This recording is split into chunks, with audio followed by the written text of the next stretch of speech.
It was a few weeks ago that the hay bales started creeping slowly away from the house. Every morning when I woke up, each had moved a few hundred feet from where it was before. I assumed it was pranksters with nothing better to do, so I ignored it. Within a few days, though, the bale began to approach the boundaries of the farm. I was tired of the whole game by then and decided to move them back. It took a tedious hour to bring them all from where they were to near the house again, and by the time I was done, I was ready to snap the neck of whatever little pissant was deciding to screw with me. The next morning, I found each and every one of my horses messily decapitated. The smell was what woke me up. Each one was slumped over against the side of its stall. There were no sign of their heads. I spent the rest of the day cleaning up the mess and burying the remains. It was only when I had done that I noticed the bales of hay had all returned to their positions from the day before, scattered far out into the fields. This time I left them where they were. That night I sat on my porch with my shotgun in hand and a pot of coffee on the table beside me. I sat for hours, straining my eyes into the field to catch a glimpse of who was moving my hay bales. Finally, I was beginning to nod off. I would have, but just as my eyes began to close, I heard a clamor and a rustling of trees from the nearby woods. I leaned forward, my heart racing with excitement. I was going to catch the bastard. I fumbled with my gun and fidgeted in my seat, waiting anxiously for whoever it was to get close enough to ambush. It was only when the thing got close enough for me to make out its silhouette in the dark that I was frozen still. The thing that crept out into my fields from the nearby woods didn't seem to notice me sitting there. It stalked, hunched and deliberate through the field with the posture of a tiptoeing thief. If not for the fact that it must have towered to over 10 feet tall, even in its crouched position, it might have seemed almost frail. The thinness of its arms and legs and the emaciated, caved-in quality of its chest reminded me of a starving animal. Still, the thing was undeniably strong, and I watched it hoist each bale up into its arm with ease and set it down carefully a while away, taking only a few strides to cover the distance. I watched it work, moving each bale thoughtfully. Every once in a while, it would straighten up to look around at the other bales' positions in the field before adjusting the one it was working on ever so slightly. Before it left, it looked towards the house. I felt its eyes sweep over me in the dark, but whether it saw me or not I couldn't tell. Then it turned slightly and crept back the way it came, disappearing into the dark of the woods.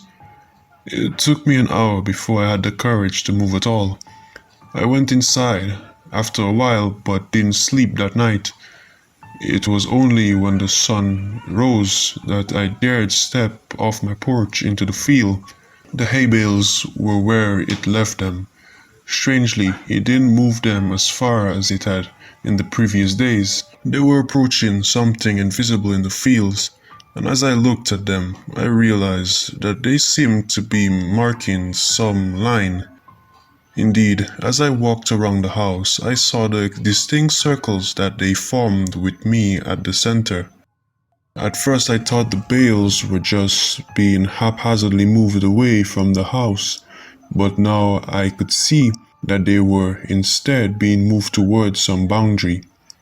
The thing was sending me a message. I slept uneasy that night, and only because I was exhausted.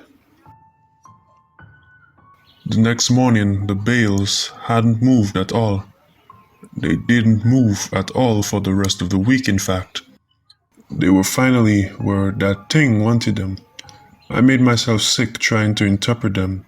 Why would this thing expend so much energy moving my hay bales and threaten me with such violence? Should I try to interfere? Killing my horses was just that, a threat, an intelligent threat. At that, it knew what would scare me, and it knew that I would understand the implications. The sound of an automobile working its way along the roads to my farm one morning gave me a little rush of excitement. I had been planning to abandon the farm since I saw the thing, but I couldn't hope to leave on foot without risking it treating me like it treated my horses. But if I could get in the car with whoever was coming my way, I might be able to escape before it could stop me. I didn't know or care who it was. I decided that the moment they stopped the car, I would jump in the passenger seat and tell them to get the hell out of here. I didn't get the chance. The car walked its way slowly along the road, trundling across the uneven ground. I urged it silently to hurry. It was when it passed between the two bales placed on each side of the road that I began to hear a blooming clatter from the woods. The thing burst suddenly from between the trees, sprinting on all fours of its terrible, gangly limbs towards the car. Within a few seconds it was there, pouncing on the automobile like a predatory cat. Within moments it was picking up and peeling the vehicle's steel frame apart, walking to get at the driver. The man, whoever he was, screamed all the while, and I could hear him even over the crunch of metal and the shattering of glass. It was only when the thing crushed him carelessly in its hand that the screaming stopped. It tossed him away and straightened up to look at me once again. In the sunlight I could see the inhumanity of it. It was composed entirely of something awful and alive, which was lashed together in a messy semblance of a human form. Whatever it was made of looked so polished and hard that if it weren't for the minute of riving of the stuff, I'd think it was made of granite. The thing retreated back into the woods, and I was left to my shock. My eyes wandered to where the car sat, the engine still sputting between two of the hay bales. Suddenly, I understood. The message was clear. I am this thing's captive, and I am not allowed visitors. Nothing may cross the borders it has set. I'm trapped here by the thing that stalks the fields, and it demands nothing except that I never leave. Still, I don't know if I can handle being that thing's canary.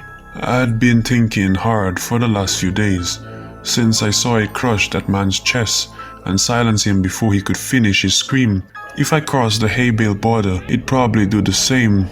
It'd smash my skull before I could put my hands up to protect myself. It'd go and find a new pet, and probably keep looking until it found someone who could stand, knowing that it was waiting just outside, watching it at all hours with its shiny insect eyes. I've been thinking hard for the last few days, and I might just make a run for it.